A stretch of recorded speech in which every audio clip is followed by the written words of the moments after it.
Memo Sanjaya, ayahanda pedangdut Juwita Bahar dan Jelita Bahar meninggal dunia pada Sabtu 18 Maret sore. Jenazah Memo Sanjaya dimakamkan di dekat rumahnya di kawasan Buaran Indah, Tangerang, Banten, Sabtu malam. Kabar meninggalnya Memo Sanjaya dibenarkan oleh mantan istrinya, Anissa Bahar, yang juga melayat ke rumah duka di kawasan Tangerang. Ia sore meninggalnya dan langsung dimakamkan, kata Anissa Bahar kepada wartakotalive.com ketika dihubungi melalui sambungan telepon Sabtu malam. Anissa mengetahui kabar meninggalnya Memo Sanjaya dari putrinya, Juwita Bahar, ketika ia sedang berada di tempat pijat. Saat meninggalnya Memo Sanjaya, diakui Anissa kalau Juwita dan Jelita Bahar, putri mendiang, tidak tinggal bersama. Anissa Bahar menyebut kalau meninggalnya Memo Sanjaya karena sakit jantung yang diidapnya selama ini.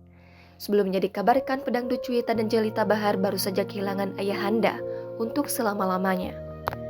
Memo Sanjaya, ayahanda Juwita dan Jelita Bahar dikabarkan meninggal dunia pada Sabtu 18 Maret dan sudah dimakamkan. Kabar tersebut dibenarkan oleh mantan istri mendiang Memo Sanjaya, Anissa Bahar, yang menyebut ayahanda anak-anaknya meninggal Sabtu sore. Anissa mengungkapkan kalau Memo Sanjaya meninggal dunia karena sakit. Anissa Bahar mengungkapkan kondisi Memo Sanjaya sebelum meninggal dunia memang sudah sakit. Jangan lupa subscribe, share, komen, dan like ya!